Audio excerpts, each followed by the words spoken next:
medical doctors you gave them? Like, for instance, how did this upward adjustment for salaries start? It started when, in 2014, the medical doctors had what Salaries and Wages Commission described as selective adjustment. So they now wrote to the federal government, and quoting them as well, they said, do for us what you did for the medical doctors. So yesterday, Salaries and Wages Commission said to the leadership of Johesu, if that's what you require, then we have to do selective adjustment for you, just like we did for the medical doctors. One of the issues that has now come up is that is the federal government setting an expectation that they just cannot meet here? Because, you know, we've heard from the Johesu president, and it was very clear that the federal government that your team, in part, had promised him and his union that 22 billion was going to be feasible, that it could be done. That's what he had made it sound like. And of course, there was an agreement nearly 7 months ago. Was it based on false promises, essentially? I'm not aware of any promises on that 22 billion. It was a proposal. It was a proposal made to the federal government, which the federal government as employer said, I cannot pay. As I said earlier, the basic element in such negotiation is the ability of the employer to pay. And the employer in this instance has said it cannot pay. We understand. So there's no expectations being raised. Well, we understand there's an issue with the ability to pay. I guess what I'm trying to get to is, if 7 months ago there was an agreement, that was, you know, what has been agreed really on both sides. The federal government has not come out to say, we didn't agree with Johesu. Everybody has agreed that there was some sort of an agreement, an interim agreement.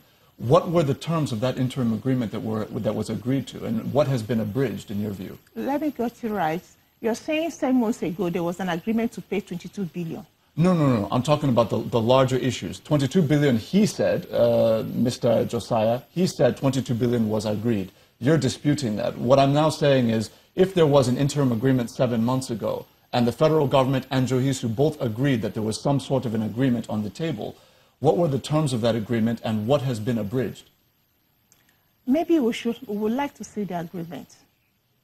The agreement you just mentioned, because all we know is that the Johesu requested for upward adjustments of their salary. Which the federal government agreed to. Which the federal government said, okay, no problem. But the figures they present, you know, the figure they presented at that point was obsolete, and they were asked to go and renew it and kind of update it. Salaries and Wages was asked to go and update it. And that was when now Johesu came up with the table that amounted to 22 billion naira. So that's where we are now. So yesterday they presented another table, Johesu, last night. But we asked them to now give us the financial implication of that table, which they are going to bring this morning. And we're going to hold another meeting by 5 o'clock today. So now they have brought another table, but without the financial implications, which we are going to receive this morning. What is the level of kind of priority now being kind of given to what the input, to the kind of the input we have seen from the Nigerian Medical Association in this whole tripartite confrontation? Because really now we have the doctors coming and saying, look, if you upwardly adjust the salaries and wages of the health workers, we're going to look for something more as well. Is that not a major concern on your part? You see, the medical doctors, unfortunately, they made several utterances which they ought not to have made. They ought not to meddle into conciliation. Conciliation is ongoing. The utterances they've made, we took an exception to. The Minister of Labour and Employment last night took an exception to it. They should leave the conciliation to conciliate. Declaring Johesu illegal is neither here or there. What makes Johesu illegal? We are negotiating with Johesu. We negotiate with enemy. they have now they said that Johesu is not registered. Yeah, Johesu has also said that they too are not a union, that the NMA is not a union. NMA is not registered as well, but the International Labour Organization mandates us to negotiate with any group of workers that come forth for negotiation, as long as they are representing the interest of a segment of the economy. We have to negotiate with them and reach a CBA. So how do you... Though not registered, we can only refer to them as unregistered trade union and registered trade union. But we can't declare them illegal because they are representing a group of workers in the country. How do you hope that this rivalry will end? Because, I mean, as you rightly pointed out, it would seem that what is happening is, you know, you increase the salaries of doctors. Johesu say, no, you must do same for us. You know, if you increase for Johesu, we don't know whether the doctors too will come out and say, well, you have distorted the relativity. You have to do something about it. Okay. How do you think that this rival, as someone who is, you know, into industrial relations, do you think it can actually come to an end in Nigeria? Yeah, we have proposed, and we are still proposing that there should be a job evaluation in the health sector. When we have that job evaluation, then we have an appropriate salary scale for each of the groups based on social justice and equity, which Johesu is demanding. So we have been, years ago, we are still calling. That's the Ministry of Labour? Ministry of Labour. There should be a job evaluation in the health sector to put an end to this, or else it could continue to be a vicious cycle, a Groundhog Day, living the same thing over and over again. Why is it so difficult to accept that proposal? That proposal of a job evaluation, what will it take? I think National Salaries, Incomes and Wages Commission commenced that process last year. I don't know how far they have gone on that one. Yeah.